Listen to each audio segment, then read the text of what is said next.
ஒரு ஊரில் ஒரு மன்னர் இருந்தார். அந்த ஊரில் அடிக்கடி சேவல் சண்டை நடக்கிறது வழக்கம். அரண்மனையில் ஒரு ஆள் இருந்தான். மன்னருக்காக அவன் ஒரு சேவல் வாங்கிட்டு வந்தான்.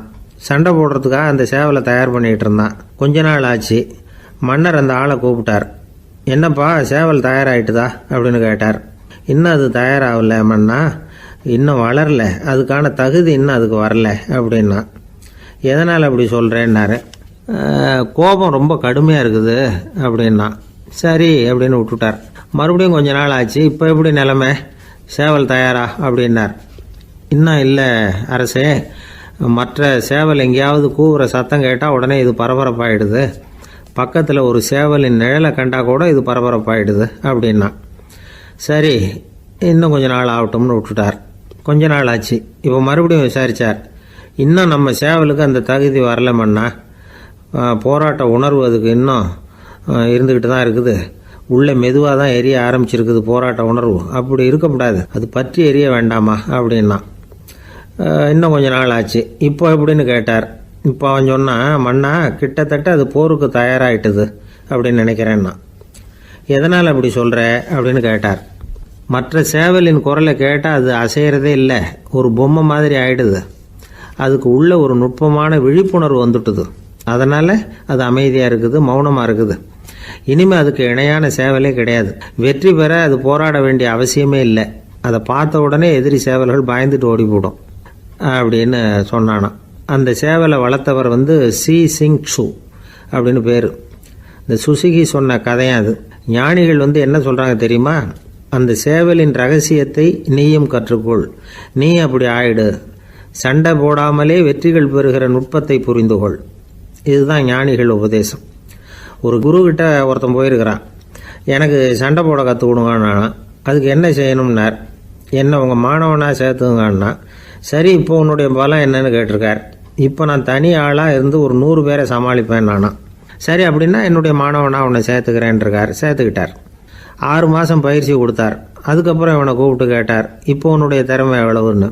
இப்போ நான் தனி ஆளாக இருந்து ஒரு 50 பேரை சமாளிப்பேன் நானா. இன்னும் உனக்கு பயிற்சி தேவைன்னாராம். தொடர்ந்து சில நுட்பங்களை எல்லாம் சொல்லி கொடுத்துருக்கிறார். 1 வருஷம் ஆச்சு. எல்லாத்தையும் கற்றுக் கொடுத்துட்டார். அப்புறம் கூப்பிட்டு கேட்டார், இப்போ உன்னுடைய திறமை எப்படிப்பா, எதிரிகள் எத்தனை பேரை உன்னால் சமாளிக்க முடியும்னாராம். அவன் சொன்னான், ஐயா எதிரிகளின் பலம் என்னங்கிறத புரிஞ்சிக்காமல் அதை நான் சொல்ல முடியாதுன்னு நானும்.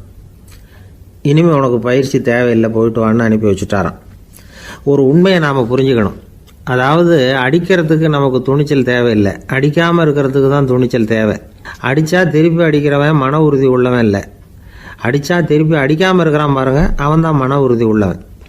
ஒருத்தன் தலை தெறிக்க வேகமாக ஓடிக்கிட்டு இருந்தான். நான் எங்கடா ஓடுற அப்படின்னா, எதுக்கு வந்தவன், ஒரு சண்டையை நிறுத்தத்தான் இப்படி ஓடுறேன் அப்படின்ட்டுருக்கான். யாருக்கும் சண்டை அப்படின்னா, எனக்கும் இன்னொரு ஆளுக்கும் சண்டை அப்படின்னு நானா அவன்.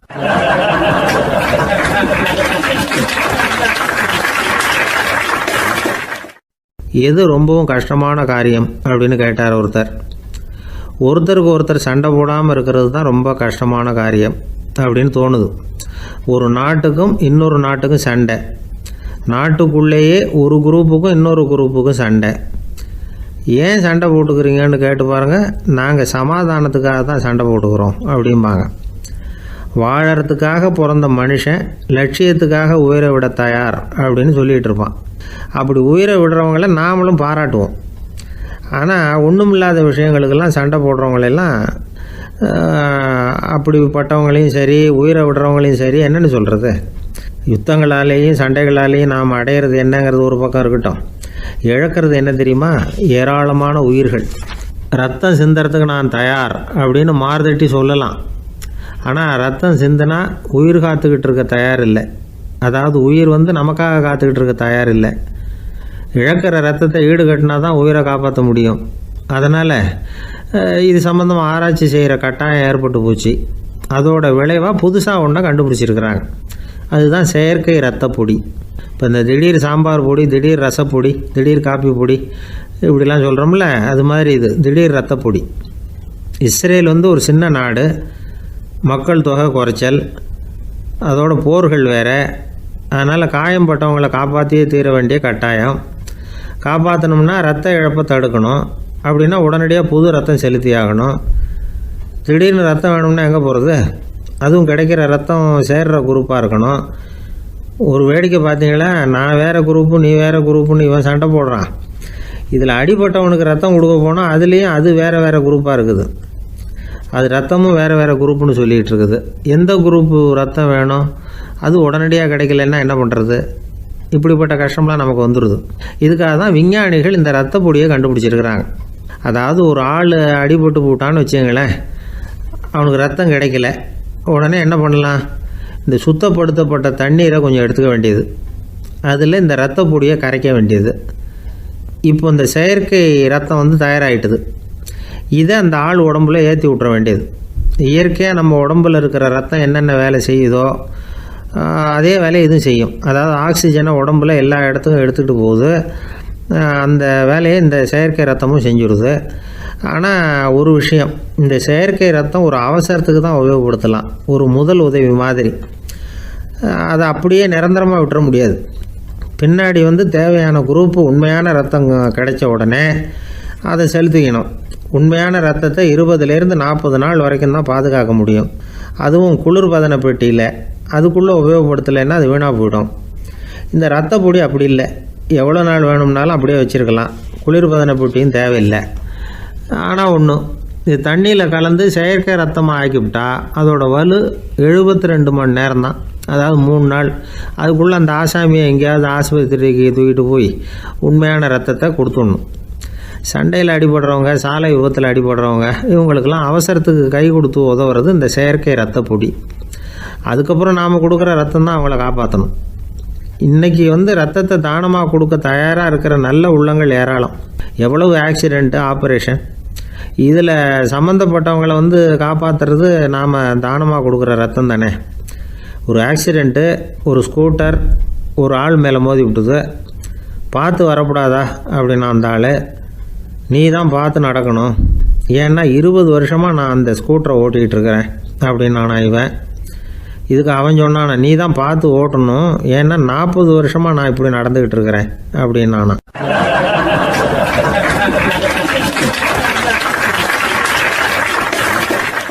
ஒருத்தர் அவசரமாக போய்கிட்டு இருந்தார். எங்கே போய்கிட்டு இருக்கீங்க அப்படின்னு கேட்டார் ஒரு பெரியவர். கடைக்கு போகிறேன் சார், சாமான் வாங்கிறதுக்கு அப்படின்னார்.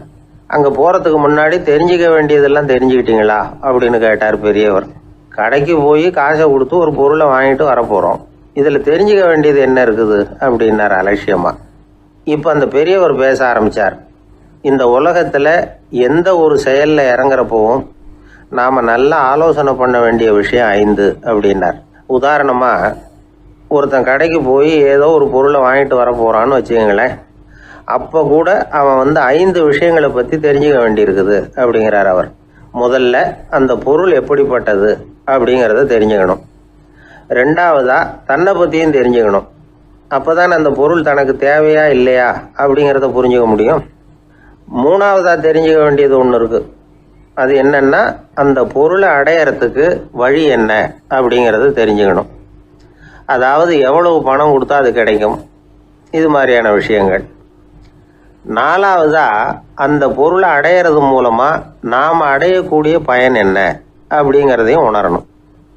5வது, அந்த பொருளை அடையிறதுல இருக்கக்கூடிய தடை எது அப்படிங்கிறதையும் நாம் தெரிஞ்சுக்கணும்.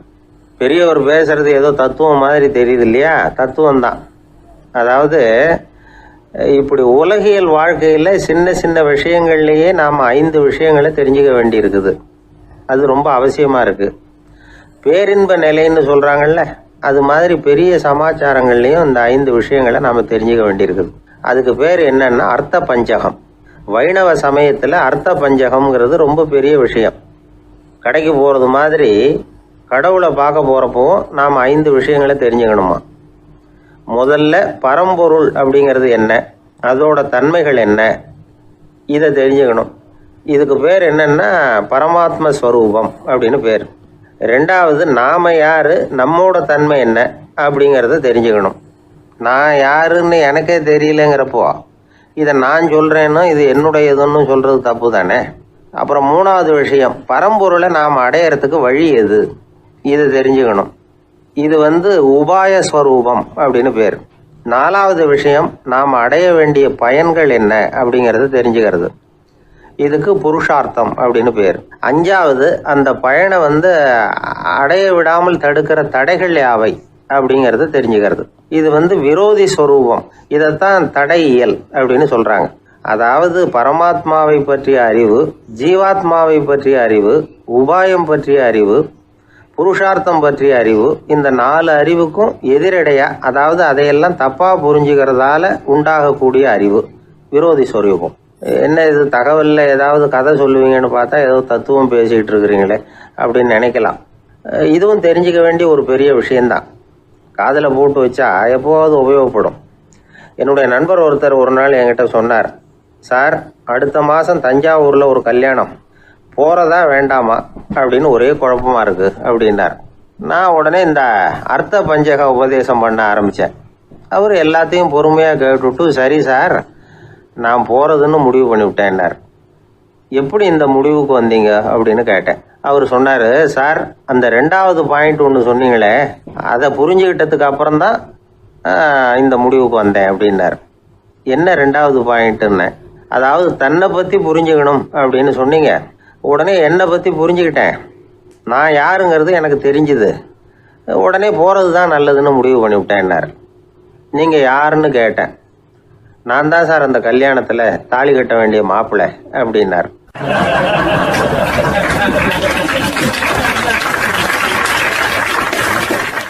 பிரம்மத்தை அறிந்தவன் பிரம்மமாகிறான் அப்படின்னு ஒரு பெரியவர் பேசினார் ஒரு கோவில்ல. தைத்திரிய உபனிஷத்து அப்படி சொல்லுதான். இதை கேட்கும் பொழுது நமக்கு ஒரு சந்தேகம் வரும். அது எப்படி? பிரம்மத்தை அறிந்தவன் பிரம்மம் ஆகிறான்னா, சிங்கத்தை அறிந்தவன் சிங்கம் ஆகிறானா, தோசையை அறிந்தவன் தோசை ஆகிறானா? இப்படிப்பட்ட சந்தேகம் நமக்கு வர்றதுல ஒன்றும் ஆச்சரியம் இல்லை. இது இயற்கை. இதுக்கும் அந்த பெரியவரே பதில் சொல்றார். சிங்கம் வேற, நாம வேற. அதனால சிங்கத்தை அறிந்தவன் சிங்கம் ஆக மாட்டான். ஆனா பிரம்மம் வேற, நாம வேற இல்லை. அதனால பிரம்மத்தை அறிந்தவன் பிரம்மமாகிறான் அப்படிங்கிறது அவரோட விளக்கம். மனிதன் அவன்தான் தான் பிரம்மங்கிறது தெரியாதனால தான் அதை வேற எங்கேயோ தேடிட்டு இருக்கிறான். கடைசியில் அது தான் தாங்கிறது புரிஞ்சுக்கிற பொழுது அவன் பிரம்மம் ஆயிடுறான். இதை விளக்கிறதுக்கு ஒரு உபநிஷத்து கதையே இருக்கு. நமக்கு தெரிஞ்ச கதை தான், ஆனால் அதை வேற விதமான அர்த்தத்தில் விளையாட்டாக சொல்லிட்டு இருக்கிறோம். ஒரு சமயம் ஒரு 10 நண்பர்கள் ஒரு காட்டு வழியாக போய்கிட்டு இருக்கிறாங்க. குறுக்க ஒரு நதி, அதை கடந்து அடுத்த பக்கம் போகணும். எல்லாரும் ஒரு வழியாக கடந்து அடுத்த கரைக்கு போய் சேர்ந்துட்டாங்க. அங்கே போய் சேர்ந்ததுக்கு அப்புறம் எல்லாரும் பத்திரமா வந்து சேர்ந்துட்டோமா அப்படின்னு தெரிஞ்சுக்கிறதுக்காக எண்ணி பார்க்குறான் அந்த கூட்டத்து தலைவன். அவங்க மொத்தம் 10 பேர். ஆனால் இவன் எண்ணி பார்க்குறப்போ 9 தான் வருது. ஏன்னா அவன் தன்னை விட்டுவிட்டான். எதிரில் நிற்கிறவங்கள மட்டுமே எண்றான். ஐயோ 10வது ஆள் எங்கேங்கிறான், பதறான். சரி நீ இரு, நான் எண்ணி பார்க்குறேன்னு சொல்லிவிட்டு இன்னொருத்தன் வந்து எண்றான். அவனும் தன்னை விட்டுட்டு எண்றான். 9 தான் வருது. எல்லாரும் கொய்யோ முறையோன்னு கத்த ஆரம்பிச்சிட்டாங்க. அந்த சமயத்தில் ஒரு பெரியவர் அந்த பக்கமாக வர்றார். என்ன விஷயம்னு விசாரிக்கிறார். 10வது ஆள் 6 அடிச்சுட்டு போட்டுது அப்படின்னு சொல்லி இவங்க அழறாங்க. சரி அழாதீங்க அப்படின்னு சொல்லி அந்த தலைவனை பார்த்து இப்படி வாங்குறார். வர்றான். இப்போ எனக்கு முன்னாடி ஒரு தரம் எண்ணு பார்க்கலாம்ங்கிறார். 1 2 3ன்னு ஆரம்பித்து 9ல் வந்து முடிக்கிறான். உடனே பெரியவர், நீ தான் அந்த 10வது ஆள் அப்படிங்கிறார். இது உண்மை. நாம தான் அது. நாம தான் நம்மளை வேற எங்கேயோ தேடிட்டு இருக்கிறோம். நாம எங்கேயோ தேடிட்டு இருக்கிறோமே, அந்த பிரம்மம் நாம தான். இப்படி ஒரு பெரிய உண்மையை விளக்கிறதுக்காக தான் அப்படி ஒரு கதை சொல்லப்பட்டது. ஆனால் அதை நாம வேற விதமாக வேடிக்கையாக உபயோகப்படுத்திக்கிட்டு இருக்கிறோம். எப்படி தெரியுமா? ஒரு ஆத்தங்கரையில் ஒரு 10 பேர் முழிச்சுக்கிட்டே நின்றுக்கிட்டு இருந்தாங்களாம். அந்த பக்கமாக வந்த ஒருத்தன், ஏன் இப்படி முழிச்சுக்கிட்டு நிற்கிறீங்கன்னு கேட்டிருக்கிறான். எங்களுக்கு நீச்சல் தெரியாது, நாங்கள்லாம் அடுத்த கரைக்கு போய் சேரணும் அப்படின்னு நாங்களாம். சரி நாங்கள் விட்டுட்டு போய் விடுறேன். எல்லாரும் அக்கறைக்கு போய் சேர்ந்த உடனே ஆளுக்கு ₹1 வீதமாக மொத்தம் ₹10 எனக்கு கொடுக்கணும் அப்படின்ட்டுருக்கான் இவன்.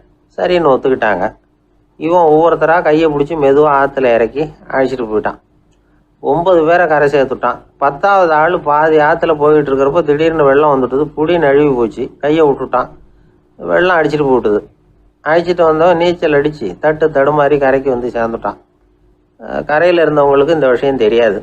இருந்தாலும் இவன் உடம்பு பூரா நனைஞ்சி கொஞ்சம் அதிகமாக மூச்சு வாங்க நின்றுக்கிட்டு இருந்தானா, ஏங்க ஏன் இப்படி மூச்சு வாங்குது, என்ன விஷயம் அப்படின்னு கேட்டாங்களாம். அதுக்கு இவன் கொஞ்சமாக அலட்டிக்காம சொன்னானா, வேற ஒன்றும் இல்லை, நீங்கள் கொடுக்க வேண்டிய 10 ரூபாயில் 1 ரூபா குறைஞ்சி போச்சு, அவ்வளவுதான் அப்படின்னானா.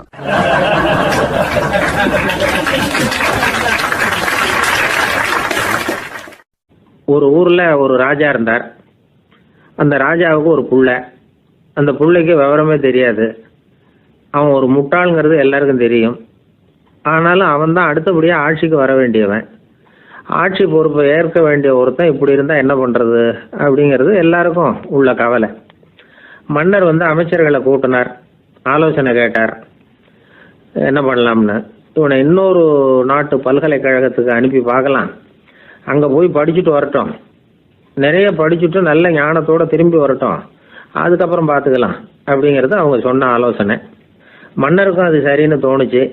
மகனை வெளி தேசத்துக்கு அனுப்பி வச்சார். இவனும் போனான், ஒரு பல்கலைக்கழகத்தில் சேர்ந்தான், நிறைய படித்தான். அதுக்கப்புறம் தந்தைக்கு ஒரு கடிதம் எழுதினான். தந்தையே, நான் நிறைய படிச்சுட்டேன், இனிமேல் நாடு திரும்பலாம்னு நினைக்கிறேன் அப்படின்னு எழுதினான். மன்னருக்கு ரொம்ப மகிழ்ச்சி, அதாவது புள்ள படிச்சுட்டான் அப்படிங்கிற ஆனந்தம். உடனே பையன் திரும்பி வர்றதுக்கு ஏற்பாடு பண்ணார். இளவரசன் நாடு திரும்பினான். அதை கொண்டாடுறதுக்காக அரண்மனையில் ஒரு பெரிய விருந்துக்கு ஏற்பாடு பண்ணியிருந்தாங்க. முக்கியமானவங்கள்லாம் அதில் கலந்துக்கிட்டாங்க. அந்த விருந்துக்கு முனிவர் ஒருத்தரும் வந்திருந்தார். அவர் இளவரசன் கிட்ட போய் உட்காந்து விசாரிக்கிறார். என்னப்பா, எப்படி படிச்சிருக்கிற அப்படின்னு கேட்டார். நிறைய படிச்சுட்டு வந்திருக்கிறேங்க அப்படின்னா அவன். என்னெல்லாம் படித்த அப்படின்னாரான். எல்லாத்தையும் விவரமாக சொல்லியிருக்கிறான். அவன் அப்படி சொல்லிட்டு இருக்கும் பொழுதே முனிவர் என்ன பண்ணார், தன்னுடைய மோதிரத்தை கழட்டி உள்ளங்கையில் வச்சு அப்படியே மூடிக்கிட்டாரான். அப்படியே கையை நீட்டி அவன் முன்னாடி காட்டினார். இந்த பாருப்பா, என் கைக்குள்ள என்ன இருக்கு சொல்லு பார்க்கலாம் அப்படின்னாரான். இளவரசன் ஒரு கணம் யோசிச்சான். அதுக்கப்புறம் உங்க கைக்குள்ள இருக்கிறது வட்டமான ஒரு பொருள், நடுவில் ஒரு துளை இருக்கும் அப்படின்னானா. முனிவர் திகைச்சு போட்டார். பையன் பெரிய அறிவாளி ஆயிட்டான் போல இருக்க அப்படின்னு நினைச்சுட்டார். அதுக்கப்புறம் கேட்டார், சரி, என் கையில் இருக்கிறது வட்டமான பொருள், நடுவில் துளை இருக்குங்கிறத சொல்லிவிட்டேன், அதோட பேர் என்ன, அதை சொல்லு அப்படின்னாராம். இளவரசன் கொஞ்சம் யோசனை பண்ணியிருக்கான். அப்புறம் சொன்னானா, முனிவரே, நான் படித்த விஞ்ஞானம் உங்களுக்கு பதில் சொல்றதுக்கு உதவலை, இருந்தாலும் பதில் சொல்றேன், அது ஒரு வண்டி சக்கரம் அப்படின்னானா. இப்பதான் முனிவர் யோசிச்சாராம். அவருக்கு புரிஞ்சுதான், அதாவது முட்டாளை படிக்க வைக்கலாம், ஆனால் சிந்திக்க வைக்க முடியாது அப்படிங்கிறத அவர் புரிஞ்சுக்கிட்டாராம். தகவல் அறிவு ஞானமாகாது அப்படிங்கிறார் ஓஷோ. ஏன்னா தகவல்கள் மாறுதலை ஏற்படுத்துறது இல்லை, ஆனால் ஞானம்ங்கிறது மாறுதலால் உண்டாகக்கூடிய ஒன்று. அதுதான் ரெண்டுக்கும் உள்ள வித்தியாசம். மனம் சரியான வழிக்கு வரணும், அதுக்கப்புறம் படிக்கிற கல்வி தான் உண்மையான கல்வி. சரி, மனம் சரியா வர்றதுக்கு என்ன வழி அப்படின்னு கேட்டா, மனிதன் முழு மாறுதலுக்கான வழிமுறை தியானம்தான் அப்படிங்கிறார் அவர். அதனாலதான் நிறைய படிச்சிருக்கேன்னு சொல்றவன் எல்லாம் ஞானம் உள்ளவன் நினைச்சிடக்கூடாது. ஒருத்தர் இன்னொரு பெரிய மனிதரை அழைச்சிட்டு அறிமுகப்படுத்தினாராம். சார் நிறைய படிச்சிருக்கார், 3 MA வாங்கியிருக்கார், ஆனா ஒரு விஷயம், அப்பப்போ கொஞ்சம் திருடுவார், அவ்வளவுதான், மற்றபடி அவர் ஒரு பெரிய அறிவாளி தான் அப்படின்னாராம்.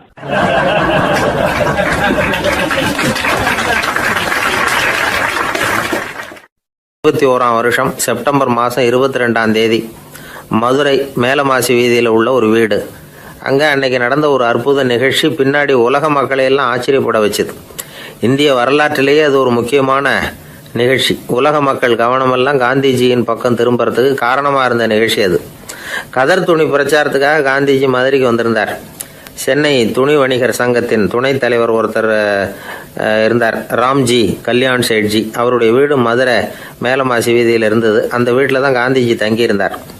அப்போது வயலுக்கு போகிற உழவர்கள்லாம் சின்ன சின்ன துண்டை இடுப்பில் கட்டிக்கிட்டு கலப்பையை தூக்கிக்கிட்டு தெருவில் நடந்து போகிறத கவனித்தார். ஏற்கனவே சேலத்துக்கு தெற்க பல பகுதிகளில் ஆண்களும் பெண்களும் அரைகுறை ஆடைகளோடு உழைச்சிக்கிட்டு இருக்கிறத கண்ணால் கண்டிருக்கிறார் அவர். இந்தியரின் சராசரி உடை இவ்வளவு தான் அப்படிங்கிறத புரிஞ்சுக்கிட்டார். மனசை இன்னும் பண்ணியிருக்குது. ராத்திரி பூரா அதை பற்றியே யோசனை. 22/9/21 வியாழக்கிழமை காலையில் காந்திஜி எழுந்திருக்கிறார். அவர் கூட தங்கியிருந்தவங்களையெல்லாம் பார்த்து சொன்னார், இன்னையிலிருந்து அறையில் முழு அகலத்துண்டு தான் கட்டுவேன், குளிர் அதிகமாக உள்ள காலங்களில் மட்டும் போர்வை ஒன்றும் உபயோகப்படுத்துவேன், மற்றபடி மேலங்கியோ குல்லாவோ எதுவும் போட்டுக்க மாட்டேன், தற்காலிகமாக இந்த ஏற்பாட்டை 1 மாதத்துக்கு ஏற்றுக்குவேன், அதுக்கு பிறகு உசிதம் போல் எண்ணி பார்த்து முடிவு பண்ணுவேன் அப்படின்னார். அவருடைய குரல் உறுதியாக இருந்துதான். உடனே செயலில் இறங்கினார். தம்முடைய 10 முழ வேட்டி, மேலங்கி, உள் சட்டை, குல்லா எல்லாத்தையும் களைஞ்சார். வேட்டியிலிருந்து ஒரு 4 முழ துணியை எடுத்துக்கிட்டார். இதுக்கு உதவி செஞ்சவர் அன்னைக்கு விருதுநகரில் பிரபல தொண்டராக இருந்த பழனிக்குமார பிள்ளை. வெட்டி எடுத்த துண்டை நீள வாக்கில் ரெட்டையாக மடித்தார். அதை இடுப்பில் துண்டு மாதிரி கட்டிக்கிட்டார். தலையில் சின்ன உச்சி குடுமி, அறையில் சின்ன துண்டு. அண்ணல் காந்தி ஆண்டி கோலத்தில் காட்சி அளிக்கிறார். கூட இருந்தவங்கள பார்த்து காரைக்குடிக்கு புறப்படலாமே அப்படின்னார். அவர் நண்பர்களும் சீடர்களும் திகைச்சு போய் நிற்கிறாங்க. இந்த விரதம் நிரந்தரமாக ஆகிடுமோங்கிற பயம் அவங்களுக்கு.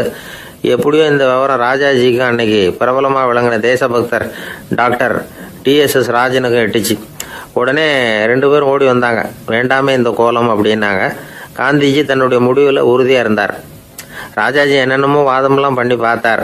உங்களுடைய வாதத்துக்கு என்னால் பதில் சொல்ல முடியல, இருந்தாலும் நான் செய்கிறது தான் சரிங்கிறதுல எனக்கு சந்தேகம் இல்லை. இன்னைக்கு அதிகாலை 3 மணி இருக்கும். நான் ஓரளவு விழிச்சுக்கிட்டேன். அதாவது உறக்கமும் விழிப்புமா இருந்த நிலையில எனக்கு இந்த எண்ணம் உண்டாச்சு. இது என்னுடைய அந்தராத்மாவின் ஆணை, அதை என்னால் மீற முடியாது அப்படின்னு சொல்லிவிட்டாராம் காந்திஜி. கதர் பிரச்சாரத்துக்காக காரைக்குடிக்கு கிளம்பினார். வாசல்ல 4 மோட்டார் வண்டிகள் காத்துக்கிட்டு இருந்தது. வீதியில் 2 பக்கமும் ஜனங்கள். காந்திஜி இடுப்பு துணியோட மோட்டார் வண்டியில ஏறினார். நண்பர்களும் சீடர்களும் மக்களும் உடல் சிலிர்க்க அந்த காட்சியை பார்க்குறாங்க. மோட்டார் வண்டி நகர ஆரம்பிக்குது. எப்பேற்பட்ட காட்சி அது! சுக்கநாத பெருமானியே கூலி ஆளாக்கிய மண், அப்படி ஆக்கி மண் சுமக்க வச்ச மதுரை இல்லையா, அந்த மதுரை தான் காந்திஜி துறவி கோலம் கொள்றதுக்கும் காரணமாக இருந்திருக்குது. இது இன்னைக்கு எத்தனை பேருக்கு தெரியும்? ஒரு தடவை காந்திஜி நேருவும் சுற்றுப்பயணம் செஞ்சாங்களாம். ஒரு இடத்துல நடந்து போயிட்டு இருக்கிறாங்க. குறுக்க ஒரு வாய்க்கால். நேரு என்ன பண்ணார் தெரியுமா? தன்னுடைய இளமை துடிப்பை காட்டுறதுக்காக கொஞ்சம் தூரம் பின்னாடி போய் அங்கேருந்து வேகமாக ஓடி வந்து அந்த வாய்க்காலை தாண்டினாராம். காந்திஜி அப்படி பண்ணலை. பக்கத்தில் இருந்த பாலம் வழியாக அந்த வாய்க்காலை கடந்து வந்தார். நேரு காந்திஜியை பார்த்து சிரிச்சுக்கிட்டே, என்ன மாதிரி நீங்களும் தாண்டி இருக்கலாமே அப்படின்னாராம். அதுக்கு காந்திஜி சிரிச்சுக்கிட்டே சொன்னாராம், 2 அடி முன்னேறதுக்காக 5 அடி பின்னாடி போகிறதா அப்படின்னாராம்.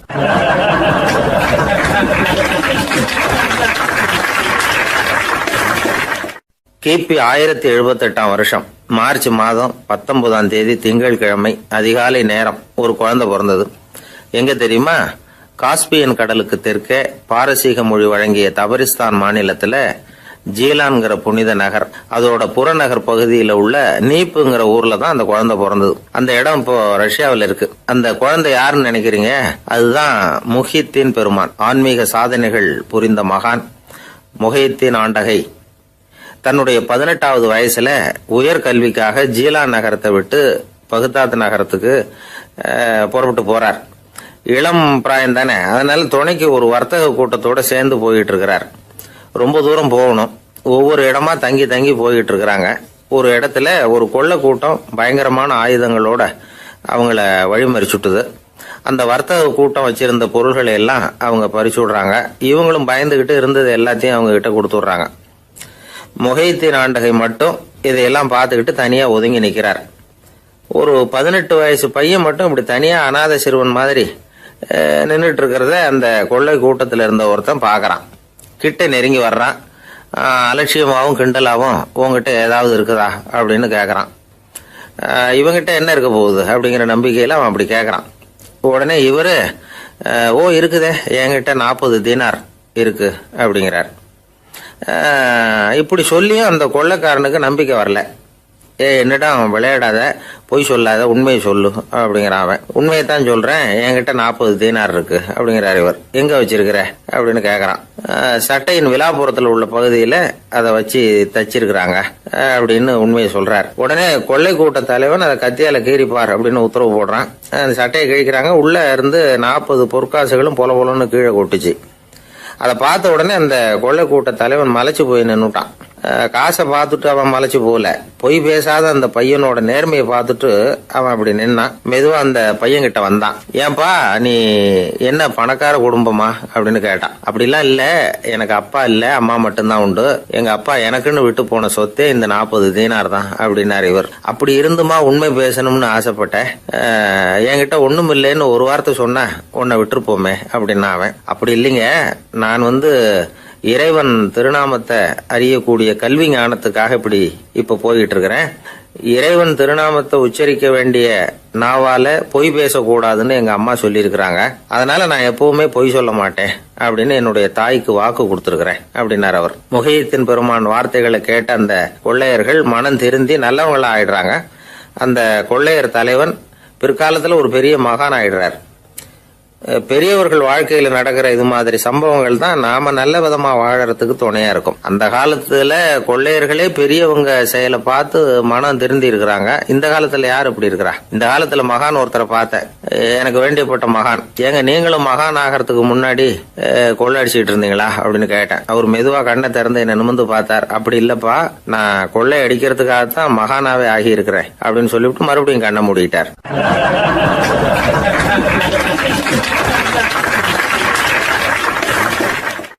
ஒரு காலத்தில் பிரஷ்யா அப்படின்னு ஒரு தேசம் இருந்தது. இப்போ ஜெர்மனி இருக்குல்ல, இதோட பெரும்பகுதி ஒரு காலத்தில் பிரஷ்யாங்கிற பேரில் இருந்தது. அப்போ அதுக்கு அரசராக இருந்தவர் மகா ஃப்ரெடரிக், அதாவது ஃப்ரெடரிக் தி கிரேட் அப்படின்னு சொல்லுவாங்க. அந்த ராஜாவுக்கு ஒரு சந்தேகம், நாம் பல வகையான வரிகளை விதித்து வசூல் பண்ணுறோம், அப்படி பண்ணி வருமானம் குறைஞ்சிக்கிட்டே போகுதே, இதுக்கு என்ன காரணமாக இருக்கும்? இதுதான் அவருக்கு ஏற்பட்ட சந்தேகம். ஒரு சமயம் அந்த அரசர் தம்முடைய அமைச்சர்களையும் பிரபுக்களையும் தளபதிகளையும் கூப்பிட்டு ஒரு விருந்து வச்சார். விருந்து முடிஞ்சதும் அவங்கள பார்த்து இந்த சந்தேகத்தை கேட்டார். வரிகள் அதிகமாக விதித்து வருமானம் குறையறதுக்கு என்ன காரணம் அப்படின்னு கேட்டார். பல பேருக்கு இதுக்கு சரியாக பதில் சொல்ல தெரியல. அனுபவசாலியான ஒரு தளபதி எழுந்திருச்சார். அரசே, அது எப்படிங்கிறத இப்போ உங்களுக்கு காட்டுறேன்னார். உடனே ஒரு பெரிய பனிக்கட்டி ஒன்றை தன்னுடைய கையில் எடுத்தார். அதை அப்படியும் எப்படியும் திருப்பி பார்த்தார். அப்புறம் அடுத்தவர்கிட்ட கொடுத்தார். அவரும் அதை அப்படியும் அப்படியும் திருப்பி பார்த்துட்டு அடுத்தபடியாக இருந்தவர்கிட்ட கொடுத்தார். இப்படியே இதை ஒவ்வொருத்தராக பார்த்துட்டு ஒவ்வொரு கையாக மாறி கடைசியில் மன்னர் கைக்கு போய் சேர்ந்தது. மன்னர் கைக்கு அந்த பனிக்கட்டி போய் சேர்ந்தப்போ அது கொஞ்சம் கொஞ்சமாக உருகி ஒரு பட்டாணி கடலை சைஸுக்கு ஆயிட்டுது. மன்னர் யோசனை பண்ணார், வரி அதிகமாக போட்டாலும் வந்து சேர்றது குறைவாக இருக்கிறதுக்கு என்ன காரணம் அப்படிங்கிறது அவருக்கு புரிஞ்சு போச்சு. காலம்தான் மாறிட்டு இருக்கே தவிர இந்த கையூட்டு வாங்குற பழக்கம் மாறினதாக தெரியல. இன்னொரு ராஜா இருந்தார். அவர் தன்னுடைய ராஜாங்கத்தில் லஞ்ச ஊழலே சுத்தமாக இருக்கக்கூடாது அப்படின்னு நினச்சார்.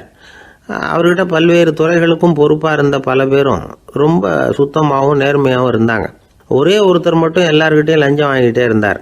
அவரை வேறு வேறு துறைகளுக்கு மாற்றி பார்த்தாரு. அந்த ராஜா என்னென்னமோ பண்ணி பார்க்குறாரு. எந்த வேலையை கொடுத்தாலும் அதுலேயும் லஞ்சம் வாங்கிறதுக்கு ஒரு வழியை உண்டு பண்ணிக்குவார் அந்த ஆள். ராஜாவுக்கு இது ஒரு பெரிய தலைவலியாக போட்டுது. இவர் என்ன பண்ணுறது? இவருக்கு என்ன வேலையை கொடுக்கறது? கொஞ்சம் கூட லஞ்சம் வாங்கிறதுக்கு சான்ஸே இல்லாத ஒரு வேலையை கொடுக்கணும் அப்படின்னு திட்டம் போட்டார். ஒரு நாள் அவருக்கு அந்த உத்தரவும் போட்டுட்டார். அதாவது அவருக்கு என்ன வேலைன்னா, கடற்கரையில் தான் அவருக்கு ஆஃபீஸ். அங்கேயே இருந்துக்க வேண்டியது. தினமும் எத்தனை கடல் அலை கரையில் வந்து மோதுது அப்படிங்கிறத கணக்கெடுத்து ராஜாவுக்கு தெரிவிக்க வேண்டியது. இதுதான் அவருக்கு வேலை. பேசாமல் அலையை எண்ணிட்டு உட்காந்துருக்கிட்டோம், அப்போவாவது அவர் லஞ்சம் வாங்குகிற சந்தர்ப்பம் இல்லாமல் போயிடும் அவருக்கு அப்படின்னு நினச்சார் ராஜா. இந்த ஆள் கடற்கரைக்கு போய் டியூட்டியில் ஜாயின் பண்ணிட்டார். ஒரே மாதத்தில் அங்கே சொந்தமாக ஒரு பிரம்மாண்டமான மாளிகை கட்டி விட்டார். ராஜாவுக்கு இது பெரிய ஆச்சரியமாக போச்சு. அலையை என்ற வேலையில் அந்த ஆள் எப்படி பணம் சம்பாதிச்சார் அப்படின்னு விசாரித்து பார்த்தார் அக்கம் பக்கத்தில். அந்த ஆள் என்ன பண்ணியிருக்கிறாருன்னா, கடற்கரையில் போய் பொறுப்பை ஏற்றுக்கிட்ட உடனே அங்கே இருந்த மீனவர்கள்கிட்ட எல்லாம் இந்த கரையில் வந்து ஒரு நாளில் வந்து மோதுற அலைகள் எத்தனை அப்படின்னு கேட்டிருக்காரு. அது எப்படிங்க தெரியும்னு இருக்காங்க அவங்க. தினமும் அந்த எண்ணிக்கை தெரியணும். நம்ம ராஜாவுக்கு தினமும் அறிக்கை அனுப்பணும், டெய்லி ரிப்போர்ட்டு. தவறுனா நீங்கள் இந்த கடலில் போய் மீன் பிடிக்கிறதுக்கு ராஜாவோட அனுமதி கிடைக்காது அப்படின்ட்டுருக்காரு. உடனே மீனவர்களும் பயந்து போட்டாங்க. கடலுக்கு போகிறதுக்கு அனுமதி இல்லைன்னா பட்டினி கிடக்கிறது மாதிரி ஆகிடுமே. மெதுவாக அந்த ஆளுகிட்ட போனாங்க. காதோட காதாக சொன்னாங்க, ஐயா, எங்களால் வந்து கடல் அலையை வந்து எண்ண முடியாது. தினமும் எங்களால் முடிஞ்சதை உங்களுக்கு பணமாக கொடுத்துட்றோம். நீங்கள் தான் ராஜா கிட்ட சிபாரிசு பண்ணி நாங்கள் தொடர்ந்து மீன் பிடிக்கிறதுக்கு அனுமதி வாங்கி கொடுக்கணும் அப்படின்னு வேண்டிக்கிட்டாங்க. பணம் தினமும் வந்து சேர ஆரம்பிச்சுட்டுது. பதவியில் மற்ற பதவியோட இந்த பதவி எவ்வளவோ மேல் அப்படின்னு நினச்சிட்டான் அந்த ஆள். அது மட்டும் இல்லை, தயவு பண்ணி என்னை இந்த இடத்த விட்டு மாற்றி விடாதீங்க சார் அப்படின்னு வேற கேட்க ஆரம்பிச்சிட்டானா.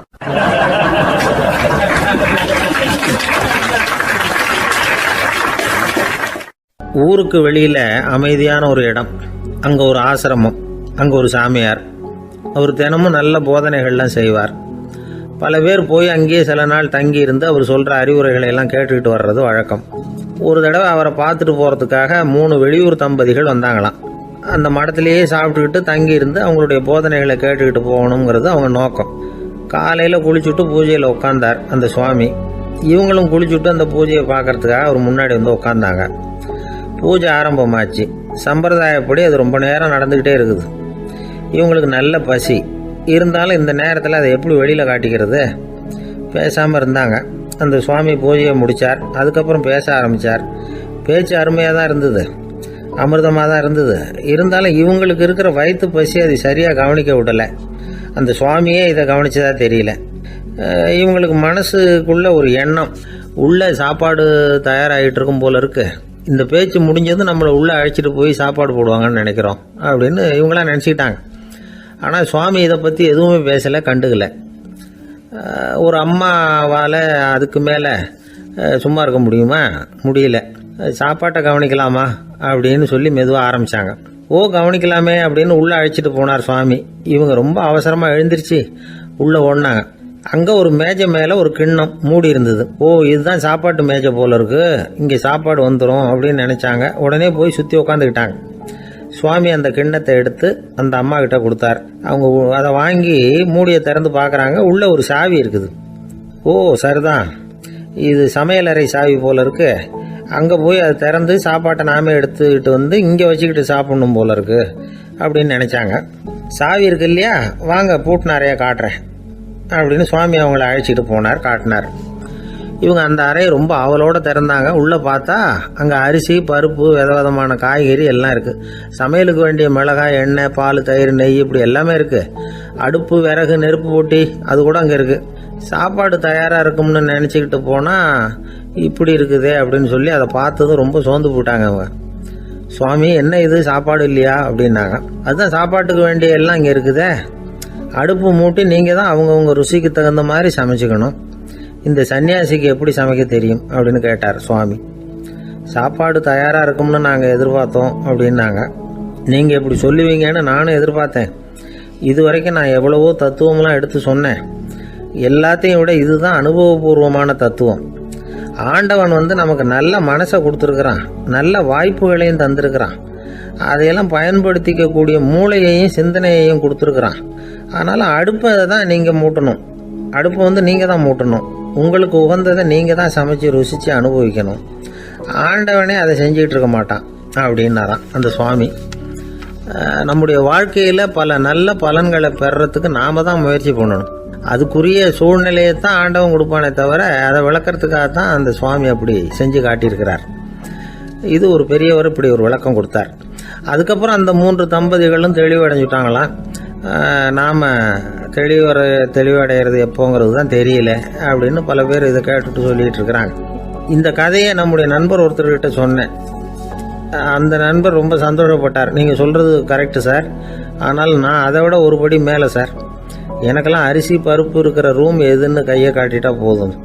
உடனே கிண்ணத்துலேருந்து சாவியை எடுத்து கொடுக்கணுங்கிற அவசியம்லாம் இல்லை எனக்கு. அப்புறம் எப்படி ரூமை திறந்துருவீங்க அப்படின்னு கேட்டேன். பூட்டை உடைச்சி திறந்துருவேன், அதுதான் எனக்கு பழக்கம் அப்படிங்கிறார்.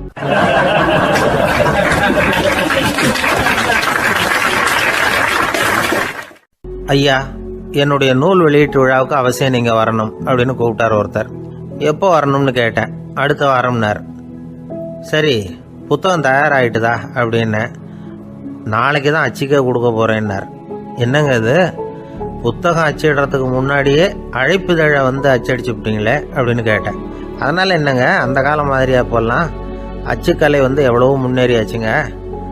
லைனோ type, monotype, phototype, laser இப்படி என்னென்னமோ வந்தாச்சு. இன்றைக்கி கொடுத்தா நாளைக்கே புத்தகம் தயார் அப்படின்னார். இப்படி இந்த அளவுக்கு முன்னேறி இருக்கிற இந்த அச்சுக்கலை ஆரம்பத்தில் எப்படி இருந்தது தெரியுமா? அந்த காலத்தில் காகிதம்னா என்னென்னே தெரியாது. அப்படி ஒன்று கண்டுபிடிக்கப்படவே இல்லை. அப்போல்லாம் எதையாவது ஒன்று எழுதணும்னா அதுக்கு ஆட்டு தோலை தான் பயன்படுத்தி இருக்கிறாங்க. கண்ணுக்குட்டி தோல் கூட அதுக்கு உபயோகப்பட்டு தான்.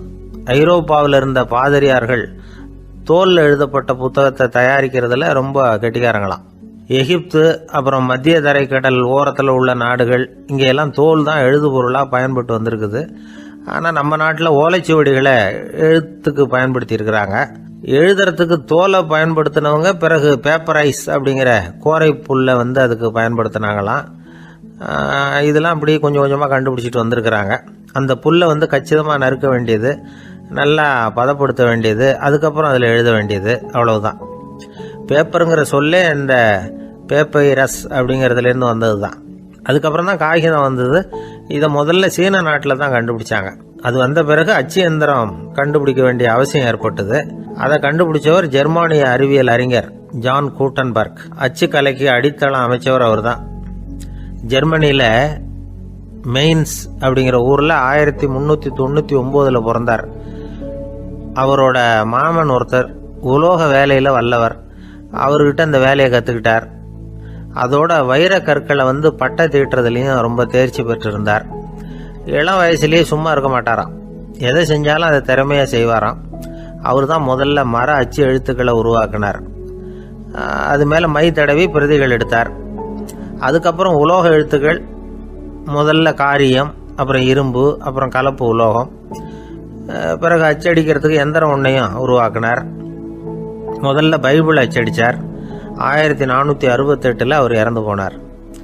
16ஆம் நூற்றாண்டில் மேலை நாடுகளிலிருந்து மர எழுத்துக்களை கொண்டுகிட்டு வந்து தமிழ்நாட்டில் கிறிஸ்தவ நூல்களை அச்சிட்டாங்க. அப்போல்லாம் வந்து அச்சகங்கள் வந்து போதிய அளவுக்கு இங்கே இல்லை. அதுக்கு என்ன காரணம்னா, இந்தியர்கள் வந்து அச்சகங்களை நடத்தக்கூடாது அப்படின்னு சட்டம். 1835 வரைக்கும் அந்த சட்டம் வந்து நடைமுறையில் இருந்தது. இந்த நிலைமையில் அங்கேயும் இங்கேயுமா 1-2 அச்சகங்கள் ஆரம்பமாச்சு. 1713 தரங்கம்பாடியில் லூத்தரன் மிஷன் அச்சகம், அதே ஆண்டில் சென்னையில் SPCK அச்சகம். இது ரெண்டும் தான் இந்தியாவில் முதல்ல தொடங்கப்பட்ட அச்சகங்கள். ஆட்டுத்தோல்லையும் ஓலைச்சுவடியிலையும் எழுதப்பட்ட எழுத்துக்கள் இன்னைக்கு எங்கேயோ போயிட்டுது. ஆனால் நம்ம ஊரில் எழுத்தாளர்கள் நிலைமை தான் ஒன்றும் சொல்லிக்கிறது மாதிரி இல்லை. நம்ம ஆள் ஒருத்தர் சொன்னார், சார், நான் சொந்தத்தில் ஒரு அச்சாபீஸ் வச்சுருந்தேன், இப்போவும் வச்சுருக்கிறேன். அதனால் என்னுடைய படைப்புகளை புத்தகமாக வெளியிடுறதுல எனக்கு ஒன்றும் கஷ்டம் இல்லை. வருஷத்துக்கு ஒரு புத்தகம் எழுதி வெளியிட்டுருவேன். 15 வருஷமாக இலக்கிய உலகத்துக்கு இப்படி சேவை செஞ்சுக்கிட்டு வர்றேன்.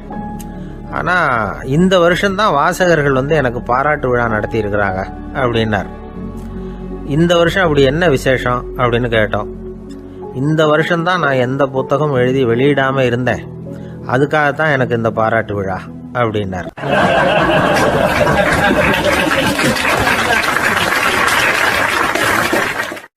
ஐயா, என்னுடைய நூல் வெளியீட்டு விழாவுக்கு அவசியம் நீங்கள் வரணும் அப்படின்னு கூப்பிட்டார் ஒருத்தர். எப்போ வரணும்னு கேட்டேன். அடுத்த வாரம்னார்.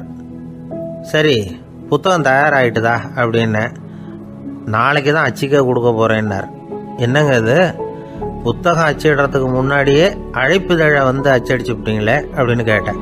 அதனால் என்னங்க, அந்த காலம் மாதிரி அப்போல்லாம் அச்சுக்கலை வந்து எவ்வளவோ முன்னேறியாச்சுங்க. Linotype, monotype, phototype, laser, இப்படி என்னென்னமோ வந்தாச்சு. இன்னைக்கு கொடுத்தா நாளைக்கே புத்தகம் தயார் அப்படின்னார். இப்படி இந்த அளவுக்கு முன்னேறி இருக்கிற இந்த அச்சுக்கலை ஆரம்பத்தில் எப்படி இருந்தது தெரியுமா? அந்த காலத்தில் காகிதம்னா என்னன்னே தெரியாது. அப்படி ஒன்று கண்டுபிடிக்கப்படவே இல்லை. அப்போல்லாம் எதையாவது ஒன்று எழுதணும்னா அதுக்கு ஆட்டு தோலை தான் பயன்படுத்தி இருக்கிறாங்க. கண்ணுக்குட்டி தோல் கூட அதுக்கு உபயோகப்பட்டு தான். ஐரோப்பாவில் இருந்த பாதிரியார்கள் தோலில் எழுதப்பட்ட புத்தகத்தை தயாரிக்கிறதுல ரொம்ப கெட்டிக்காரங்களாம். எகிப்து, அப்புறம் மத்திய தரைக்கடல் ஓரத்தில் உள்ள நாடுகள், இங்கே எல்லாம் தோல் தான் எழுது பொருளாக பயன்பட்டு வந்திருக்குது. ஆனால் நம்ம நாட்டில் ஓலைச்சுவடிகளை எழுத்துக்கு பயன்படுத்தி இருக்கிறாங்க. எழுதுறதுக்கு தோலை பயன்படுத்தினவங்க பிறகு பேப்பரைஸ் அப்படிங்கிற கோரை புல்லை வந்து அதுக்கு பயன்படுத்தினாங்களாம். இதெல்லாம் அப்படி கொஞ்சம் கொஞ்சமாக கண்டுபிடிச்சிட்டு வந்திருக்கிறாங்க. அந்த புல்லை வந்து கச்சிதமாக நறுக்க வேண்டியது, நல்லா பதப்படுத்த வேண்டியது, அதுக்கப்புறம் அதில் எழுத வேண்டியது, அவ்வளவுதான். பேப்பருங்கிற சொல்லே இந்த பேப்பைரஸ் அப்படிங்கிறதுலேருந்து வந்தது தான். அதுக்கப்புறம் தான் காகிதம் வந்தது. இதை முதல்ல சீன நாட்டில் தான் கண்டுபிடிச்சாங்க. அது வந்த பிறகு அச்சு எந்திரம் கண்டுபிடிக்க வேண்டிய அவசியம் ஏற்பட்டது. அதை கண்டுபிடிச்சவர் ஜெர்மானிய அறிவியல் அறிஞர் ஜான் கூட்டன்பர்க். அச்சு கலைக்கு அடித்தளம் அமைச்சவர் அவர் தான். ஜெர்மனியில் மெயின்ஸ் அப்படிங்கிற ஊரில் 1399 பிறந்தார். அவரோட மாமன் ஒருத்தர் உலோக வேலையில் வல்லவர். அவர்கிட்ட அந்த வேலையை கற்றுக்கிட்டார். அதோட வைர கற்களை வந்து பட்டை தீட்டுறதுலையும் ரொம்ப தேர்ச்சி பெற்றிருந்தார். இளம் வயசுலேயே சும்மா இருக்க மாட்டாராம். எதை செஞ்சாலும் அதை திறமையாக செய்வாராம். அவர் தான் முதல்ல மர அச்சு எழுத்துக்களை உருவாக்கினார். அது மேலே மை தடவி பிரதிகள் எடுத்தார். அதுக்கப்புறம் உலோக எழுத்துக்கள், முதல்ல காரியம், அப்புறம் இரும்பு, அப்புறம் கலப்பு உலோகம், பிறகு அச்சடிக்கிறதுக்கு எந்திரம் ஒன்றையும் உருவாக்கினார். முதல்ல பைபிள் அச்சடித்தார். 1468 அவர் இறந்து போனார். 16ஆம் நூற்றாண்டில் மேலை நாடுகளிலிருந்து மர எழுத்துக்களை கொண்டுகிட்டு வந்து தமிழ்நாட்டில் கிறிஸ்துவ நூல்களை அச்சிட்டாங்க. அப்போல்லாம் அச்சகங்கள் போதிய அளவுக்கு இங்கே இல்லை. அதுக்கு என்ன காரணம்னா, இந்தியர்கள் அச்சகங்களை நடத்தக்கூடாது அப்படின்னு சட்டம். 1835 வரைக்கும் அந்த சட்டம் நடைமுறையில் இருந்தது. இந்த நிலைமையில் அங்கேயும் இங்கேயுமா 1-2 அச்சகங்கள் ஆரம்பமாச்சு. 1713 தரங்கம்பாடியில் லூத்தரன் மிஷன் அச்சகம், அதே ஆண்டில் சென்னையில் SPCK அச்சகம். இது ரெண்டும் தான் இந்தியாவில் முதல்ல தொடங்கப்பட்ட அச்சகங்கள். ஆட்டுத்தோல்லையும் ஓலைச்சுவடியிலையும் எழுதப்பட்ட எழுத்துக்கள் இன்னைக்கு எங்கேயோ போயிட்டுது. ஆனால் நம்ம ஊரில் எழுத்தாளர்கள் நிலைமை தான் ஒன்றும் சொல்லிக்கிறது மாதிரி இல்லை. நம்ம ஆள் ஒருத்தர் சொன்னார், சார் நான் சொந்தத்தில் ஒரு அச்சாபீஸ் வச்சுருந்தேன், இப்போவும் வச்சுருக்கிறேன். அதனால் என்னுடைய படைப்புகளை புத்தகமாக வெளியிடுறதில் எனக்கு ஒன்றும் கஷ்டம் இல்லை. வருஷத்துக்கு ஒரு புத்தகம் எழுதி வெளியிட்டுருவேன். 15 வருஷமாக இலக்கிய உலகத்துக்கு இப்படி சேவை செஞ்சுக்கிட்டு வர்றேன். ஆனால் இந்த வருஷம்தான் வாசகர்கள் எனக்கு பாராட்டு விழா நடத்தி இருக்கிறாங்க அப்படின்னார். இந்த வருஷம் அப்படி என்ன விசேஷம் அப்படின்னு கேட்டோம். இந்த வருஷம்தான் நான் எந்த புத்தகம் எழுதி வெளியிடாமல் இருந்தேன், அதுக்காகத்தான் எனக்கு இந்த பாராட்டு விழா அப்படின்னார்.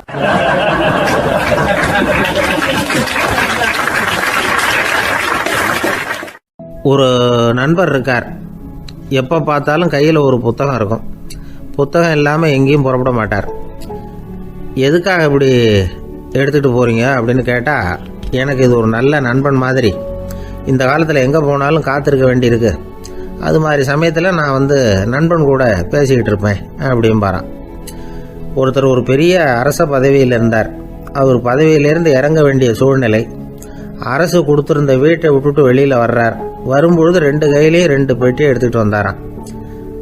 சார் உங்களுடைய உடைமைகள் அப்படின்னு கேட்குறாங்க அங்கே இருந்த ஊழியர்கள்.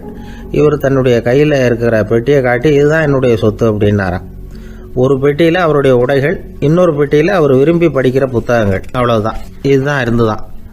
புத்தகம் படிக்கிறது மனசுக்கு நல்லதுங்கிறது நமக்கு தெரியும். புத்தக வாசிப்பு உடம்புக்கும் நல்லதுங்கிறாங்க. அது நமக்கு ஆச்சரியமாக தான் இருக்குது. ஒரு நபர் ஒரு வருஷத்தில் சராசரியாக 2000 பக்கங்களை படிச்சிருக்கணுமா, யுனெஸ்கோ பரிந்துரை. ஆனால் நம்ம நாட்டில் நாம் சராசரியாக படிக்கிறது 32 பக்கங்கள். அவ்வளவுதான். இவ்வளவுக்கு நம்ம நாட்டில் 6000த்துக்கும் மேற்பட்ட நாளேடுகள், 2000த்துக்கும் மேற்பட்ட இதழ்கள், மலர்கள், இவ்வளவு இருந்தும் சரியாக வரல. இந்த உலகத்தில் முதல் நூலகம் எங்கே எப்போ ஆரம்பமாச்சு தெரியுமா?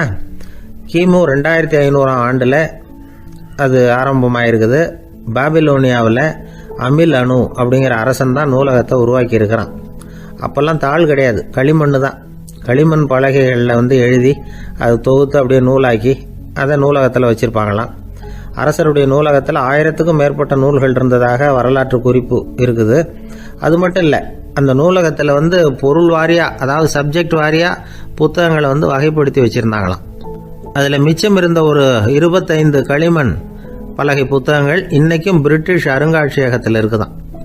அச்சு தாள் இதெல்லாம் ஏற்பட்டதுக்கு அப்புறம் அமைக்கப்பட்டது தான் பிரான்சில் இருக்கக்கூடிய பாரிஸ் நூலகம். 1480 பிரெஞ்சு மன்னர் 11ஆம் லூயி இந்த நூலகத்தை அமைச்சாராம். ஆனால் அப்போல்லாம் அரசர்கள் மட்டும்தான் நூலகத்தை பயன்படுத்த முடியுமா.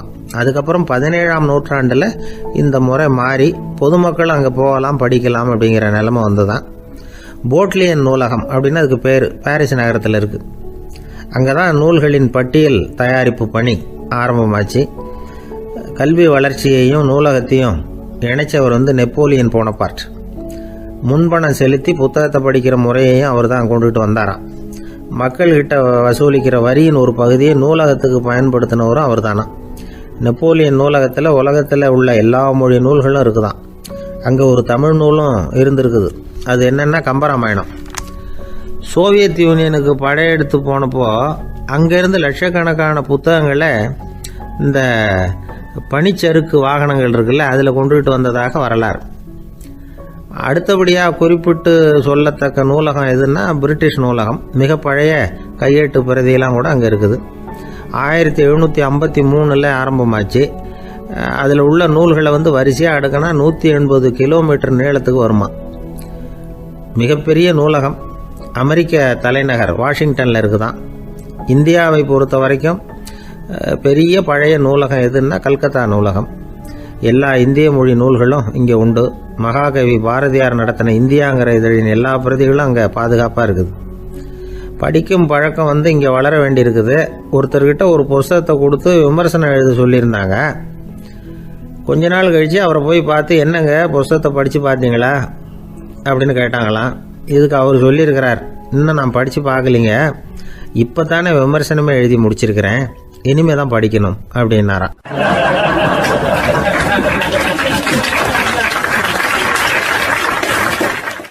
போய்கிட்டு இருந்தார். அவர் தோளில் ஒரு பெரிய துணி மூட்டை, அதை சுமந்துக்கிட்டு கடத்தெருவை நோக்கி அவர் போய்கிட்டு இருக்கிறார். வழியில் அவரை சந்திச்சார் உமர். அவர் கேட்டார், கலீஃபா அவர்களே, எங்கே புறப்பட்டுட்டீங்க அப்படின்னு கேட்டார். கலீஃபான்னா ஆட்சி தலைவர்னு அர்த்தம். இதுக்கு அவர் சொன்னார், நான் துணி வணிகம் செய்கிறவன், அதனால துணி வியாபாரம் செய்யறதுக்காக போயிட்டு இருக்கிறேன்னார். நீங்க இப்போ இந்த நாட்டுக்கு ஆட்சி தலைவர், ஆட்சி பொறுப்புல இருக்கிறீங்க, நீங்க வியாபாரம் செய்ய போட்டா அரசு பணிகளை செய்யறது யாரு அப்படின்னு கேட்டார் அவர். நான் அரசு பணிகளை மட்டுமே செஞ்சுக்கிட்டு இருந்தா என் குடும்பத்தை காப்பாத்துறது யாரு அப்படின்னு கேட்டார் அவர். இப்படி கேட்டவர் யார் தெரியுமா? அவர் தான் அபூபக்கர், இறை தூதர் முகமது அவர்களுக்கு பிறகு கலீஃபாவாக தேர்ந்தெடுக்கப்பட்டவர். அப்போலாம் ஆட்சி தலைவர்களுக்கு சம்பளம்னு எதுவும் கிடையாது. இந்த பிரச்சனையை எப்படி தீர்க்கிறதுன்னு யோசனை பண்ணார் உமர். அபு உபைதா அவர்கள்கிட்ட அழைச்சிட்டு போனார். அவர் யாருன்னா, அவர் தான் பொது நிதி கருவூலத்தின் பொறுப்பாளர். அவர்கிட்ட பிரச்சனையை சொன்னார். இது மாதிரி ஆட்சி தலைவருக்கு பொது நிதியிலிருந்து ஊதியம் அளிக்க முடியுமான்னு கேட்டார். பொது நிதி விதிகளின்படி அதுக்கு சாத்தியம் இல்லைன்னு சொல்லிவிட்டாரு அவரு. சரி, வேற ஏதாவது வழி இருக்குதான்னு கேட்டார் உமர். அபு உபைதா கொஞ்சம் யோசனை பண்ணி பார்த்தார். அப்புறமா சொன்னார், மக்காவிலிருந்து மதீனாவுக்கு குடிபெயர்ந்து வந்த அகதிகளுக்கு நிதி உதவி அளிக்கிறதுக்கு விதிகளில் இடம் இருக்கு. அப்படி பார்த்தா அபூபக்கரும் அகதி தானே, அதனால எல்லா அகதிகளுக்கும் கொடுக்கறது மாதிரியே அவருக்கும் ஒரு தொகை அளிக்கலாம்னார். கலீஃபா அபூபக்கருக்கு இந்த அகதி உதவி தொகையைத்தான் கொடுத்துட்டு வந்தாங்களாம். குடும்ப செலவுக்கு அது போதுமானதா இல்லை. இருந்தாலும் கலீஃபாங்கிறதுக்காக மற்ற அகதிகளை விட அதிகமாக தொகையை பெற அவர் விரும்பல. மார்பு பக்கம் கிழிஞ்சிருந்த ஒரு மேலாடையை தான் அவர் அணிஞ்சிருந்தார். அவருடைய துணைவியார் அஸ்மா, அவங்க ஒரு நாள் தேன் அருந்த ஆசையாக இருக்குன்னாங்களாம். நமக்கு கிடைக்கிற ஊதியம் குடும்ப செலவுக்கே போதுமானதா இல்லையே, இந்த நிலையில் தேன் வாங்கறதுக்கு காசுக்கு நான் எங்கே போவேன் இருக்கார் அவர். கொஞ்ச நாள் கழித்து அவங்க ஒரு தொகையை அவர்கிட்ட கொடுத்து தேன் வாங்கிட்டு வர சொன்னாங்களாம். இவருக்கு ஆச்சரியம், ஏது இந்த பணம்னு கேட்டிருக்காரு. நீங்கள் தினமும் குடும்ப செலவுக்காக கொடுத்துக்கிட்டு வந்த பணத்தில் கொஞ்சம் கொஞ்சமாக மிச்சப்படுத்தி வச்சேன்னாங்களாம். அபூபக்கர் அந்த பணத்தை எடுத்துக்கிட்டு நேராக பொது நிதி கருவூல பொறுப்பாளர்கிட்ட போனார். இந்த பணத்தை பொது நிதியில் சேர்த்துருங்க, இது அதிகப்படியாக எனக்கு தரப்பட்டு வந்த ஊதியம், அடுத்த மாசத்திலிருந்து இந்த தொகையை குறைச்சிங்கன்னு வேற சொல்லிவிட்டாராம். பசியை தணிக்க தேவையான அளவு உணவு, ஒரு ஜோடி உடை, இதை தவிர கூடுதலாக மக்கள் பொது நிதியிலிருந்து வாங்கிக்கிறதுக்கு என் குடும்பத்தாருக்கு உரிமை இல்லை அப்படின்னு சொல்லி கண்டிப்பாக சொல்லிவிட்டாராம். அவர் வாங்கிட்டு வந்த இந்த குறைந்த ஊதியம் கூட அவர் மனசை உறுத்திக்கிட்டே இருந்தது. கடைசி நேரம் அவர் தம்முடைய மகள் ஆயிஷா அவர்களை அழைச்சார். மகளே, இதுவரைக்கும் பொது நிதியிலிருந்து நான் வாங்கிட்டு வந்த தொகை என்னுடைய இதயத்தில் பாரமாக அழுத்திக்கிட்டு இருக்கு. என் தோட்டத்தை விற்று அதில் வர்ற பணத்திலிருந்து நான் இதுவரைக்கும் வாங்கிட்டு வந்த ஊதிய தொகையை கணக்கு போட்டு பொது நிதியில் சேர்த்துடு அப்படின்னாராம். பதவி ஏற்கிறதுக்கு முன்னாடி தன்கிட்ட இருந்ததை விட இப்போ கூடுதலாக என்ன சொத்து இருக்குன்னு பார்த்துருக்கார். ஒரு ஒட்டகம், ஒரு கோப்பை, ஒரு பணியாள். இதையும் அடுத்தபடியாக கலீஃபாவா வர்றவர்கிட்ட ஒப்படைச்சிருங்க அப்படின்னு விட்டாராம். அதே மாதிரி அடுத்து வந்த உமர்கிட்ட ஒப்படைச்சாங்க. அப்போ உமர் சொன்னாராம், அபூபக்கரே, இந்த முன்மாதிரியால உங்களுக்கு பிறகு இந்த ஆட்சி பொறுப்பை ஏற்கிறவர்களை பெரும் நெருக்கடிக்கு ஆளாகி விட்டீங்க அப்படின்னு சொல்லி ரொம்ப கண் கலங்கினாராம். கடைசியா அபூபக்கர் தன்னுடைய குடும்பத்தாருக்கு விட்டு சென்ற சொத்து ஒரு படுக்கை விரிப்பு, ஒரு போர்வை, அவ்வளவுதான். இது சிந்திக்க வேண்டிய ஒரு செய்தி. ஒரு ஊர்ல ஒரு மன்னர் இருந்தாராம். அமைச்சர் அவர்கிட்ட சொன்னாராம், மன்னா, நம்ம ராஜ்யத்துல இனிமே லஞ்ச ஊழலே இருக்காதுன்னாராம். ஆஹா, அப்படின்னா ஊழல் பேர் வழிகளை எல்லாம் நாடு கடத்தியாச்சா அப்படின்னு கேட்டிருக்காரு மன்னர். இதுக்கு அவரு, அப்படி இல்லைங்க, இனிமே கொடுக்கறதுக்கு ஜனங்கள்கிட்ட பணமே இல்லை, அப்படின்னாராம்.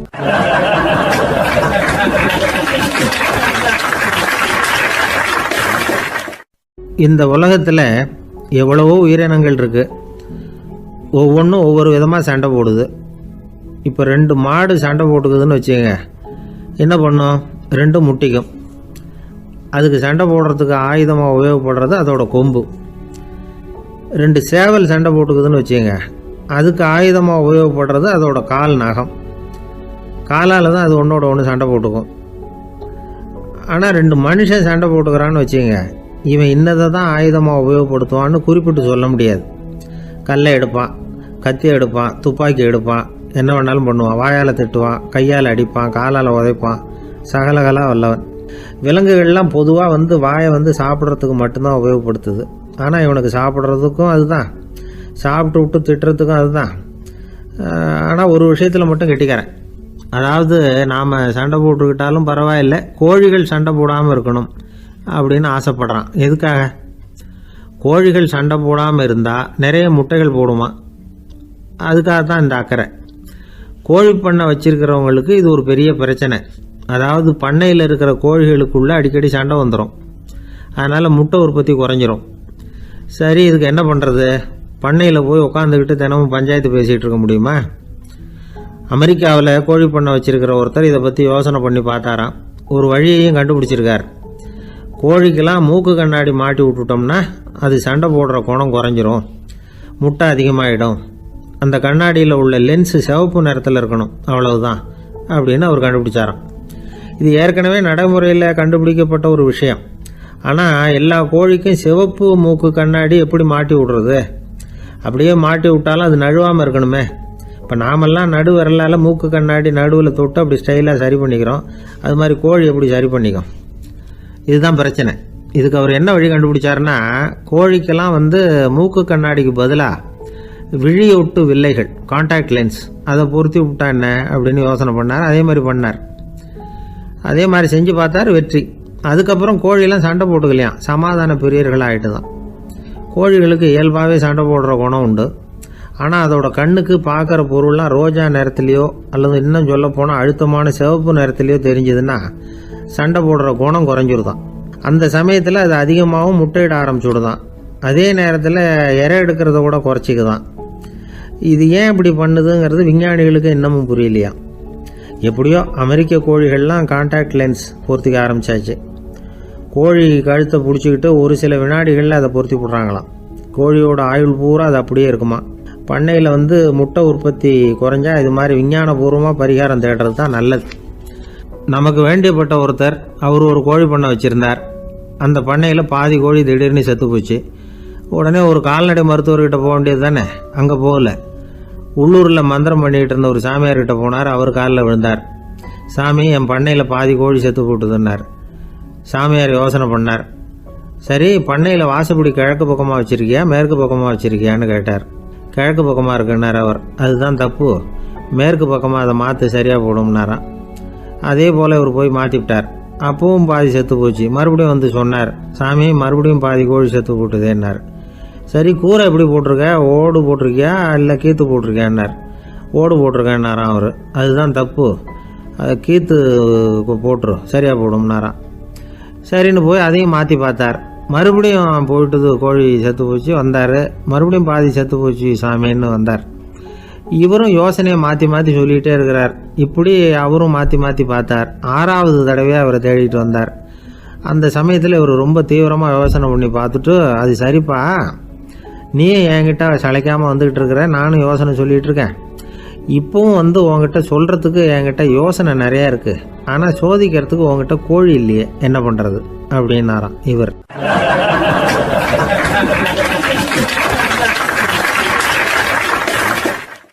இந்த உலகத்தில் எல்லாருக்கும் மகிழ்ச்சி தரக்கூடிய ஒரு பொருள் எது? இது ஒரு முக்கியமான கேள்வி. இந்த கேள்விக்கு பொருத்தமான ஒரு பதிலை உங்களால் சொல்ல முடியுமா? அதாவது கொஞ்சம் யோசித்து பார்த்தா பணம்னு சொல்லலாமா? இப்போ கையில் காசு இல்லாதவங்ககிட்ட ஒரு 10 ரூபாயை கொடுத்தா அது அவனுக்கு சந்தோஷத்தை கொடுக்கும். ஏற்கனவே வருமான வரி பிரச்சனையில் சிக்கி இருக்கிறவர்கிட்ட இன்னும் கொஞ்சம் பணம் இருந்தாங்கன்னு சொல்லி கொடுத்தோம்னா அது அவருக்கு சங்கடத்தை தான் கொடுக்கும். அதனால் அந்த கேள்விக்கு பணங்கிறது பொருத்தமான பதிலாக இருக்க முடியாது. கேள்வி என்னன்னா, இந்த உலகத்தில் எல்லாருக்கும் மகிழ்ச்சி தரக்கூடிய ஒரு பொருள் எது? சரி, இனிப்புன்னு சொல்லலாமா? ஏன்னா எல்லாருக்கும் இனிக்க தானே செய்யும். அதுலேயும் ஒரு சிக்கல் இருக்குது. சர்க்கரை வியாதிக்காரங்களுக்கு அது என்ன சந்தோஷத்தையா கொடுக்கும்? ஆக எல்லாருக்கும் வேறுபாடு எதுவும் இல்லாமல் மகிழ்ச்சியை கொடுக்கக்கூடியது வேற ஏதோ ஒன்று இருக்குது. அது என்னன்னு கண்டுபிடிக்கணும். அதுதான் இன்றைக்கி தகவல். இப்போ அதை கண்டுபிடிக்கணும்னா இந்த கதையை கேட்கணும். அது என்ன கதைன்னா, ஒரு ஊரில் ஒரு ராஜா இருந்தார். அவருக்கும் இதே சந்தேகம் வந்துட்டுது. அதாவது எல்லாருக்கும் இன்பம் தரக்கூடிய பொருள் எது அப்படின்னு. இதுக்கு பதில் தெரிஞ்சுக்கிறதுக்கு ஆசைப்பட்டார். சரி, அதுக்கு என்ன செய்யலாம்னு யோசனை பண்ணார். நாட்டு மக்களுக்கு பகிரங்கமாக ஒரு அறிவிப்பு கொடுத்தார். நம்ம நாட்டு மக்கள் இன்பம் தரக்கூடிய பொருள் எதுன்னு நினைக்கிறாங்களோ அதை கொண்டுகிட்டு வந்து அரண்மனையில் உள்ள கண்காட்சி மண்டபத்தில் வைக்கலாம். அப்படி அவங்க வைக்கிற பொருள்களில் எது எல்லாருக்கும் இன்பம் தரக்கூடியதாக இருக்குமோ அதை வச்சவருக்கு 1000 பொற்காசுகள் பரிசு அப்படின்னு அறிவிப்பு கொடுத்துட்டார். ஜனங்கள் இந்த அறிவிப்பை கேட்டாங்க. அதுக்கப்புறம் சும்மா இருப்பாங்களா? 1000 பொற்காசுன்னா சும்மாவா? அவங்க கையில் என்னென்ன கிடைச்சதோ அதையெல்லாம் கொண்டாந்து அரண்மனை காட்சி மண்டபத்தில் வச்சுட்டாங்க. அதுக்கப்புறமா ராஜா அங்கே வந்தார். ஒவ்வொன்றா பார்த்துக்கிட்டே வந்தார். முதல்ல ஒரு குயில் இருந்தது, இனிமையாக பாடக்கூடிய குயில். இந்த குயிலோட இன்னிசை எல்லாருக்கும் இன்பம் தரக்கூடியது தான். இருந்தாலும் காது கேட்காதவங்களுக்கு இந்த இசை எப்படி இன்பம் தர முடியும்? அதனால் இது சரியில்லைன்னு விட்டார். அடுத்தபடியாக போனார். அங்கே என்ன வச்சுருக்குறாங்கன்னு பார்த்தா ஒரு அழகான மயில் அங்கே தோகை விரித்து ஆடிக்கிட்டு இருக்குது. இந்த மயிலோட ஆட்டம் மனசுக்கு இன்பம் தரக்கூடியது தான். இருந்தாலும் பார்வை இல்லாதவங்க இந்த ஆட்டத்தை பார்த்து ரசிக்க முடியுமா? முடியாது. அதனால் இதுவும் சரியில்லை அப்படின்னு சொல்லிவிட்டார். அதுக்கு அடுத்தபடியாக போனார். பல வகையான இனிப்பு பண்டங்களை வச்சுருந்தாங்க. பார்த்தார், வயசானவங்களுக்கும் நோயாளிகளுக்கும் இது இன்பம் தராது, துன்பம் தான் கொடுக்கும் அப்படின்னார். இப்படி ஒவ்வொன்றா பார்த்துக்கிட்டே போகிறார். அழகான மலர்கள், கனிகள், ஓவியங்கள் எதுவுமே பொருத்தமாக தெரியல. சகல பேருக்கும் இன்பம் தரக்கூடிய வகையில் எதுவும் இல்லை. கடைசியாக வந்தார். அங்கே ஒரு களிமண் பொம்மை இருந்தது. அது என்ன பொம்மை தெரியுமா? பசியால் வாடி இருக்கிற ஒருத்தருக்கு ஒரு அம்மா இனிமையாக பேசிக்கிட்டு சோறு போடுறது மாதிரி அந்த பொம்மையை செஞ்சுருந்தாங்க. அதுக்கு கீழே அன்பு அப்படின்னு எழுதியிருந்ததுதான். ராஜா பளிச்சுன்னு ஒரு முடிவுக்கு வந்தார். அந்த பொம்மையை செஞ்ச சிற்பியை வரவழைச்சார், பரிசு கொடுத்தார். அன்பு ஒன்று தான் எல்லாருக்கும் இன்பம் அளிக்கக்கூடிய பொருள். காது கேட்காதவங்களும் அதை கேட்க முடியும், பார்வை இல்லாதவங்களும் அதை பார்க்க முடியும், குழந்தைகளும் அதை உணர முடியும் அப்படின்னு அதுக்கு விளக்கம் கொடுத்தார் அந்த மன்னர். இந்த உலகத்தில் எல்லாருக்கும் மகிழ்ச்சி தரக்கூடிய ஒரு பொருள் அன்பு தான். அதை புரிஞ்சுக்கிட்டு தான் சில கணவன்மார்கள் மனைவி பேரில் ரொம்ப அன்பை காட்டிக்கிறது வழக்கம். ஒரு வீட்டு வாசப்படி பக்கமாக மழைக்கு ஒதுங்கினார் ஒருத்தர். மழை தூரிக்கிட்டு இருந்தது, இருட்டு நேரம். அந்த வீட்டில் இருந்தவர், இன்னைக்கு ராத்திரி வேணும்னா இங்கேயே தங்கிட்டு காலையில் போங்க அப்படின்னார். உடனே இவர் சொன்னார், ரொம்ப நன்றிங்க, ஒரு 10 நிமிஷத்தில் இதை வந்துவிடுறேன் அப்படின்னு சொல்லிவிட்டு எங்கேயோ ஓடினார். 10 நிமிஷம் கழித்து திரும்பி வந்தார். ஆமாம், எங்கே போயிட்டு வந்தீங்கன்னு கேட்டார் வீட்டில் இருந்தவர். நேராக